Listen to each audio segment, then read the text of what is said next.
नमस्कार साथियों, स्वागत है आप सभी का आपके अपने इस YouTube चैनल पर जिसका नाम है जीएस बूस्टर, जो कि पार्ट है तक्षशिला आईएएस बलिया का और मैं हूं अनुप उपाध्याय।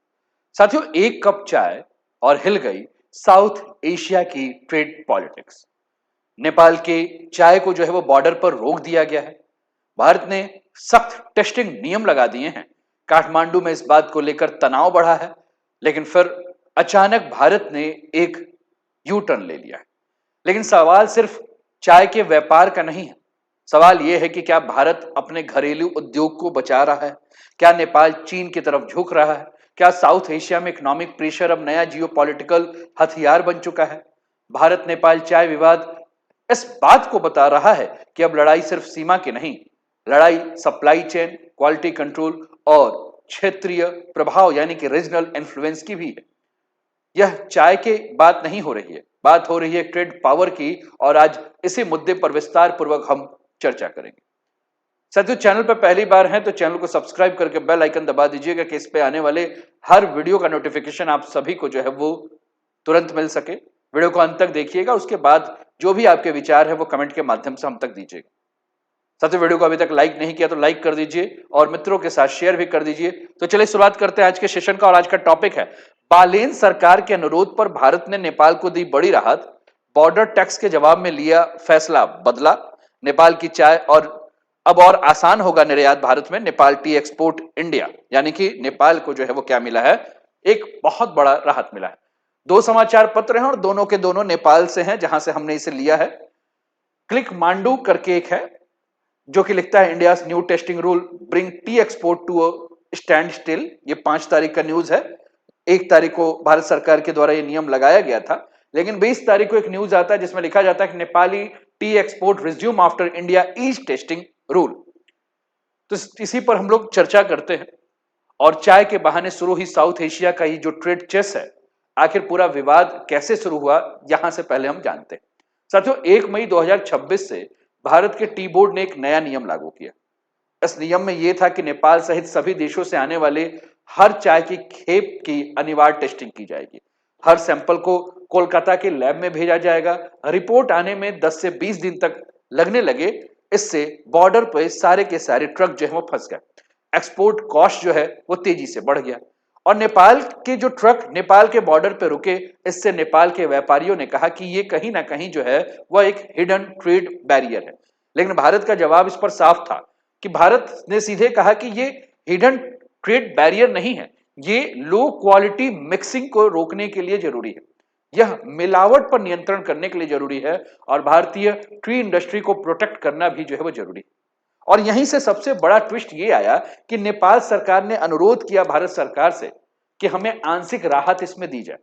भारत के घरेलू बाजार में बिकने वाली नेपाली चाय को टेस्टिंग से इससे राहत मिली, लेकिन री एक्सपोर्ट वाली चाय के ऊपर, यानी कि नेपाल से भारत और फिर भारत से दूसरे देश में जो एक्सपोर्ट हो रहा था, उसकी सख्त जांच जो है वो वैसे ही जारी रहेंगे। यानी कि भारत ने नेपाल को साफ संदेश दिया कि भारत ट्रेड बंद नहीं कर रहा आपके साथ चाय का, लेकिन सप्लाई चेन पर कंट्रोल जो है वो रखना बहुत जरूरी है, और भारत यही चाहता है। और ये सिर्फ ट्री डिस्प्यूट नहीं, यह साउथ एशिया की नई इकोनॉमिक पावर पॉलिटिक्स है। साथियों, भारत अचानक इतना सख्त क्यों हो गया? क्यों चाय जो है वो आर्थिक जंग की वजह बनी? क्यों भारत नेपाल में चाय विवाद हुआ? तो इस पर हम लोग बात करेंगे। साथियों, इसके पीछे सिर्फ क्वालिटी नहीं है, इसके पीछे पूरी टी इकोनॉमी की जो है वो चिंता छिपी है। सबसे बड़ा डर ये था कि चीप इंपोर्टेड टी जो है वह भारत में बहुत तेजी से जो है वो भेजे जा रहे थे। भारत की जो टी इंडस्ट्री है वो लंबे समय से इस बात की शिकायत कर रही थी कि नेपाल, केनिया, वियतनाम और चाइना से बेहद सस्ती चाय जो है वो भारत आ रही है, और इससे जो है वह यहाँ कुछ व्यापारी जो है इसको इंपोर्ट को जो है वो इंडिया से के साथ ब्लेंड करके, यानी कि भारत की जो चाय है, इंडियन टी है, उसके साथ ब्लेंड करके दोबारा जो है वो एक्सपोर्ट कर रहे हैं। मेरी बातें आप समझ रहे हैं? नेपाल से, चाइना से, वियतनाम से जो है, केनिया से चाय मंगाया जा रहा है, और फिर उसको भारतीय चाय के साथ मिक्स करके, ब्लेंड करके जो है वो भेज दिया जा रहा है, री एक्सपोर्ट कर दिया जा रहा है भारत के नाम पे। अब इससे दिक्कत क्या है? इससे दिक्कत यह है कि जो चाय विश्व के दूसरे देशों में जा रहा है वो भारत से जा रहा है, उसे भारतीय चाय के नाम से देखा जा रहा है। तो कहीं ना कहीं ग्लोबल रेपुटेशन जो है वो भारतीय चाय की जो है वो क्या हो जाएगी? कमजोर हो जाएगी। हमारे यहां आप जानते हैं दार्जिलिंग की चाय, आसाम की चाय जैसे प्रीमियम जो चाय है, आप जब चाय पीते हैं तो आप इसको देखते हैं कि वो दार्जिलिंग की चाय है कि असम की चाय। और चाय हम जानते हैं कि आजकल सबके लिए जो है वो टॉनिक ही है। सुबह उठिए चाय, सर दर्द हो रहा है चाय, मूड नहीं कर रहा है चाय, मूड कर रहा है चाय, है ना? यानी कि चाय, दो लोग मिलते हैं तो चलिए चाय। अच्छा, इस गर्मी में 45 से 48 50 डिग्री टेम्परेचर है, फिर भी पूछते हैं चाय पीजिएगा। यानी कि कुल मिलाकर कहीं ना कहीं अगर हम बात करें तो चाय हमारे लिए क्या बन चुका है आज, जो है वो अमृत ऑफ द नेशन बन चुका है ना? अब इसी में बात ये कही जा रही है क्वालिटी को लेकर, कि अगर भारत से दार्जिलिंग और आसाम चाय के नाम पर, प्रीमियम चाय के नाम पर घटिया क्वालिटी के चाय भेजे जाएंगे तो इससे भारत का ग्लोबल रेपुटेशन जो है कम होगा और एक्सपोर्ट मार्केट में इंडिया की जो क्रेडिबिलिटी है वो गिर जाएगी। डोमेस्टिक टी फार्मर्स को जो है इससे भारी नुकसान हो सकता है। इसलिए भारत ने कहा कि ये सिर्फ इंपोर्ट नहीं बल्कि इंडियन टी ब्रांड को बचाने की जो है पूरी की पूरी लड़ाई है। साथियों, भारत अब सिर्फ ट्रेड नहीं कर रहा है, भारत ट्रेड के साथ साथ फूड सिक्योरिटी को भी देख रहा है। भारत नेपाल टी डिस्प्यूट को समझने के लिए आपको एफएसएसआई और फूड सिक्योरिटी की, फूड सेफ्टी की जो है वो पूरी तस्वीर को समझना बहुत ज्यादा जरूरी है। पहले क्या होता था कि साउथ एशिया में कई बार इंपोर्टेड फूड प्रोडक्ट्स बिना मजबूत ट्रैकिंग के, बिना प्रॉपर टेस्टिंग के और कभी कभी गलत ओरिजिन डिक्लेरेशन के साथ जो है वो मार्केट में पहुंच जाते थे। टी इंडस्ट्री में भी यही बात का डर बढ़ रहा था कि भारत को यह चिंता हुआ कि कहीं ऐसा मत हो कि हर देश में खेती के स्टैंडर्ड अलग अलग होते हैं। कुछ देश तो ऐसे हैं जो कि पेस्टिसाइड का इस्तेमाल ही नहीं करते हैं, है ना? तो ऐसे पेस्टिसाइड अगर इस्तेमाल होने वाले प्रोडक्ट भारत और यूरोप में अलाउड जो है वो काफी लिमिट से ज्यादा हो सकते हैं। अगर ऐसी चाय बिना टेस्टिंग के मार्केट में आ जाए तो कंज्यूमर का हेल्थ रिस्क जो है बढ़ सकता है, एक्सपोर्ट रिजेक्शन जो है वो हो सकता है, इंडिया टी की ग्लोबल इमेज जो है खराब हो जाएगी। इसलिए भारत रेसिड्यू टेस्टिंग पर जो है वो सख्त हो गया। दूसरा, मिलावट के बारे में अगर हम बात करें तो आप जानते हैं साथियों, एडल्ट्रेशन, मिलावट एक बहुत ही ज्यादा सेंसिटिव मुद्दा है। इंडस्ट्री को शिकायत ये थी कि सस्ती इंपोर्टेड चाय को इंडिया टी के साथ ब्लेंड करके इंडियन ओरिजिन के नाम पर जो है वो एक्सपोर्ट किया जा रहा है। इससे खतरा क्या हो रहा है? इससे खतरा ये हो रहा है कि असली जो दार्जिलिंग और असम आइडेंटिटी जो है वो डाइल्यूट हो सकती है। इंटरनेशनल बायर का ट्रस्ट जो है वह भारतीय बाजार के चायों के ऊपर कम हो सकता है। प्रीमियम इंडियन टी की प्राइसिंग गिर सकती है, यानी ब्रांड इंडिया को नुकसान पहुंच सकता है। साथियों, कई बार प्रोडक्ट एक देश से दूसरे, कई बार प्रोडक्ट्स ऐसा होता है कि एक देश का होता है लेकिन पेपर वर्क पर उसे दूसरे का ओरिजिन जो है दिखाया जाता है। भारत अब ये जानना चाहता है कि टी वास्तव में कहां उगी है, किस फैक्ट्री में प्रोसेस हुई है और किस सप्लाई चेन से आई है, क्योंकि फ्यूचर ट्रेड डिस्प्यूट्स में कंट्री ऑफ ओरिजिन बहुत बड़ा जियोपॉलिटिकल इशू जो है वो बन चुका है। इसीलिए टी मार्क को जो है वो लॉन्च किया गया है। टी मार्क, टी बोर्ड का टी मार्क सर्टिफिकेट जो है उसे इस स्ट्रेटजी का हिस्सा बनाया गया है, जिसका उद्देश्य यह है कि जेन्युइन इंडियन टी की पहचान होगी, एक्सपोर्ट क्रेडिबिलिटी जो है बढ़ाई जाएगी, प्रीमियम ब्रांडिंग को बचाई जाएगी, फेक ब्लेंडिंग को रोका जाएगा और ग्लोबल मार्केट में जो है वो ट्रस्ट मजबूत होगा। यानी भारत अब सिर्फ टी बेचने की नहीं, सर्टिफाइड ट्रस्ट टी सप्लायर बनने की कोशिश कर रहा है। और यही साउथ एशिया की नई ट्रेड पॉलिटिक्स है कि मार्केट एसेस मिलेगा लेकिन क्वालिटी प्रूफ और ट्रेसेबिलिटी के साथ। साथियों, नेपाल को इस फैसले से जो है वो बहुत बड़ा झटका लग रहा है। क्यों लग रहा है? उसके पहले आप देखिए, दुनिया के प्रमुख चाय उत्पादक देश आपको दिखेंगे, जिसमें सबसे ज्यादा चाय चीन, फिर भारत, फिर केनिया, फिर श्रीलंका, वियतनाम और नेपाल, ये आपको देखने को मिल रहे हैं। ये विश्व के चाय उत्पादक देश हैं। विश्व चाय उत्पादन में अगर हम बात करें तो 2023 का आंकड़ा देखें तो 6.57 मिलियन मीट्रिक टन का उत्पादन हुआ था। 150 से अधिक देश जो है वो चाय का उत्पादन करते हैं। दुनिया का सबसे ज्यादा चाय एशिया में उत्पादन होता है। चाय दुनिया की सबसे लोकप्रिय पेय में एक है और यह उद्योग करोड़ों लोगों को जो है वो रोजगार प्रदान करता है। हमने कहा दार्जिलिंग टी इंडस्ट्री जो है वो अंडर प्रेशर में है, क्योंकि 2023 और 2022 में अगर हम बात करें तो 20% जो ड्रॉप जो हुए ऑक्शन प्राइस में हुए हैं। 52,000 वर्कर्स डिपेंडेंट है इस टी इंडस्ट्री में। प्रोडक्शन कॉस्ट जो है वो काफी ज्यादा बढ़ रहा है, प्रॉफिट डाउन हो रहा है। ग्लोबल कंपटीशन जो है वो दार्जिलिंग टी इंडस्ट्री का केनिया, श्रीलंका, चाइना के मार्केट से जो है वो बहुत ज्यादा बढ़ रहा है। अब हमने कहा कि अगर भारत सरकार इस प्रकार का फैसला ले रही है तो इससे नेपाल को क्यों झटका लगा? साथियों, क्योंकि नेपाल की टी इकॉनमी भारत पर ज्यादा डिपेंडेंट है। नेपाल टी एक्सपोर्ट की पूरी रियलिटी यही है कि नेपाल से बड़ी मात्रा में चाय जो है वो भारत के बाजारों में बिकती है। भारत के बाजार के जरिए वो आगे बढ़ती है और ये इंडियन ब्लेंडिंग चेन में जो है इस्तेमाल करते हुए इसको एक्सपोर्ट किया जाता है। यानी भारत सिर्फ पड़ोसी नहीं है बल्कि नेपाल की टी इंडस्ट्री का सबसे बड़ा बायर है। और जब भारत इस नई एसओपी को लागू करता है तो हर खेप की जो है वो टेस्टिंग की जाएगी।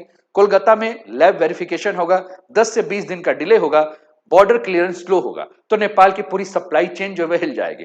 साथियों, लंबे समय तक बॉर्डर पर फंसे तो उससे क्वालिटी और फ्रेशनेस जो है वो चाय की प्रभावित होगी। एक्सपोर्टर को जो है फाइनेंशियल लॉस हो सकता है।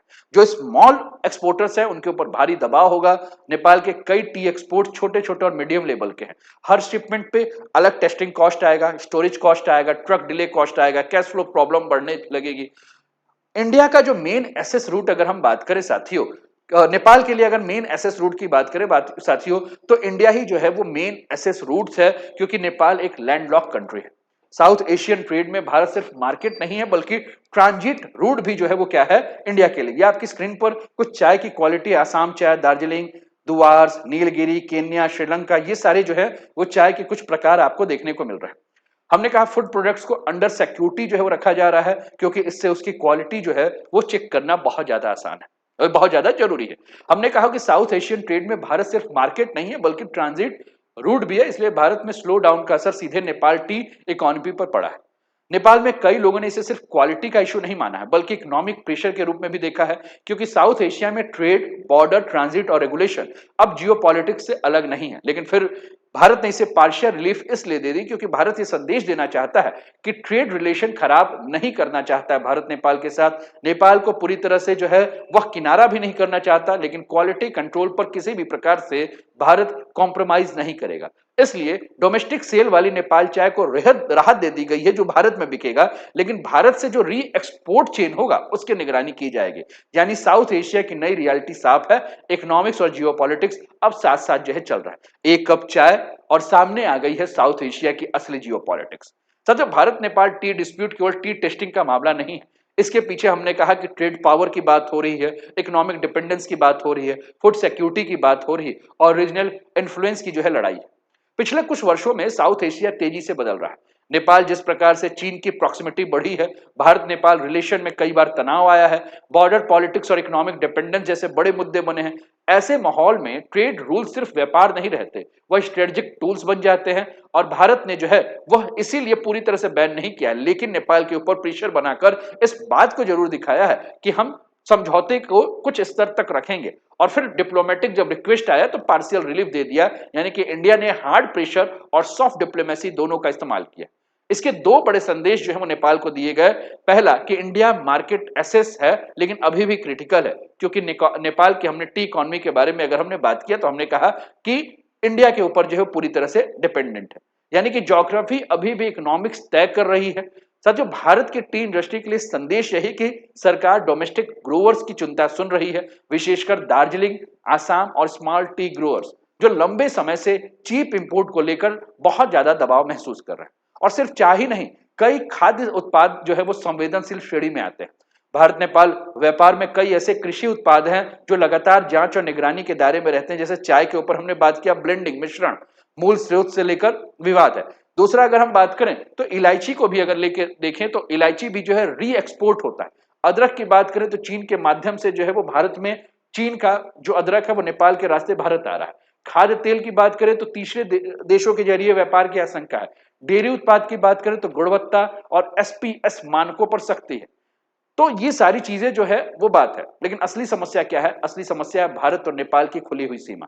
यह दक्षिण एशिया की सबसे अनोखी और आर्थिक वास्तविकता में से एक है, लेकिन इससे कई चुनौतियां भी पैदा होती हैं। अनौपचारिक व्यापार बढ़ता है, उत्पाद की वास्तविक उत्पत्ति की पुष्टि कठिन हो जाती है, तीसरे देशों के जरिए माल घुमाकर भेजने से जो है उसका खतरा बना रहता है, सीमा शुल्क निगरानी अधिक जटिल हो जाते हैं। इसलिए भारत अब डिजिटल ट्रैकिंग की तरफ बढ़ रहा है। भारत आयातक घोषणा प्रणाली की तरफ जो है वो बढ़ रहा है। भारत प्रयोगशाला सत्यापन यानी कि वेरिफिकेशन की बात कर रहा है। भारत जोखिम प्रबंधन प्रणाली की बात जैसी व्यवस्था को मजबूत कर रहा है। चाय उत्पादन की वास्तविकता, दुनिया के प्रमुख चाय उत्पादक देश के बारे में हमने बात किया तो हमने कहा कि प्रमुख चाय उत्पादक देश China, India, Kenya, Sri Lanka, Vietnam और नेपाल है। और नेपाल उत्पादन के मामले में छोटा देश है, लेकिन उसकी ऑर्थोडॉक्स जो हिमालयी चाय है वो विश्व में विशेष बाजार में जो है वो काफी ज्यादा लोकप्रिय है, क्योंकि दार्जिलिंग जैसी स्वाद प्रोफाइल, ऊंचाई वाले चाय बागान, प्रीमियम ऑर्थोडॉक्स ब्रांडिंग, यही वजह है कि प्रतिस्पर्धा अब संवेदनशील जो है वो होती जा रही है। साथियों, नेपाल की स्ट्रेटेजिक चैलेंज ये है कि नेपाल अब इंडिया के ऊपर डिपेंडेंस कम होना चाहता है और नई मार्केट खोज रहा है, जैसे कि चाइना, पाकिस्तान, रशिया, यूरोप और मिडिल ईस्ट में। लेकिन ग्राउंड रियलिटी काफी कठिन है क्योंकि नेपाल लैंडलॉक कंट्री है, उसे जाना है भारत के थ्रू, भारत उसको पोर्ट असेस करेगा, ट्रांजिट रूट देगा, लार्जेस्ट नियर बाई मार्केट देगा, इसलिए कंप्लीट डाइवर्सिफिकेशन जो है वो नेपाल के लिए इतना आसान नहीं। आर्थिक जो दबाव महसूस हो रहा है, इस मुद्दे को लेकर दो अलग अलग पक्ष जो है सामने आ रहे हैं। भारतीय पक्ष ये है कि वो कह रहा है कि हम गुणवत्ता नियंत्रण कर रहे हैं, मिलावट पर रोक कर रहे हैं, घरेलू उत्पादों की सुरक्षा कर रहे हैं। वही नेपाल जो है वो कह रहा है कि भैया आप गैर शुल्क व्यापारिक बाधा लगा रहे हैं, छिपा हुआ व्यापार प्रतिबंधित कर रहे हैं, आर्थिक दबाव बनाने की रणनीति चल रहा है। साथियों, दक्षिण एशिया में एक नया रुझान आया। अब दक्षिण एशिया में भविष्य के व्यापारिक संघर्ष जो है वह कस्टम ड्यूटी से नहीं बल्कि जो खाद्य सुरक्षा मानक, प्रमाणन व्यवस्था, उत्पाद ट्रेसेबिलिटी, गुणवत्ता और मानक अनुपालन जो है इसके माध्यम से जो हो रहे हैं। तो अंततः हम यही कह सकते हैं कि भारत के द्वारा नेपाली चाय पर टेस्टिंग के माध्यम से के नियमों को जो ढील दिया गया है वो केवल व्यापारिक राहत नहीं है बल्कि डिप्लोमेटिक बैलेंसिंग का संकेत है। भारत अपनी डोमेस्टिक टी इंडस्ट्री को प्रोटेक्ट करना चाहता है, लेकिन नेपाल को पूरी तरह से भी नाराज नहीं करना चाहता है। नेपाल भारत पर निर्भरता कम करना चाहता है, फिर भी ज्योग्राफी और मार्केट रियलिटी उसे भारत से जोड़ कर रखती है। और इस टी डिस्प्यूट ने साउथ एशिया की एक बड़ी सच्चाई को फिर से दिखा दी है कि इकोनॉमिक इंटरडिपेंडेंस ही इस क्षेत्र की सबसे बड़ी जियोपॉलिटिकल रियलिटी है। और आने वाले समय में food safety, quality certification, agriculture standard, supply chain traceability, India Nepal trade relation में और बड़े मुद्दे जो हैं वो बन सकते हैं। आपको क्या लगता है? आप अपने विचार जो है वो कमेंट के माध्यम से हम तक अवश्य पहुंचाएं। उम्मीद करता हूं कि आपको ये टॉपिक जो है वो समझ में आया होगा। कैसा लगा सेशन ये जरूर बताएं, और अभी तक चैनल को सब्सक्राइब नहीं किया सब्सक्राइब कर दीजिए, वीडियो को लाइक नहीं किया लाइक कर दीजिए, शेयर नहीं किया शेयर कर दीजिए, और अपने विचारों को कमेंट के माध्यम से हम तक पहुंचाएं। तो अपना ध्यान रखिए, स्वस्थ रहिए, मस्त रहिए, तंदुरुस्त रहिए, हंसते खेलते मुस्कुराते हुए जीवन का आनंद लीजिए। जय हिंद, जय भारत।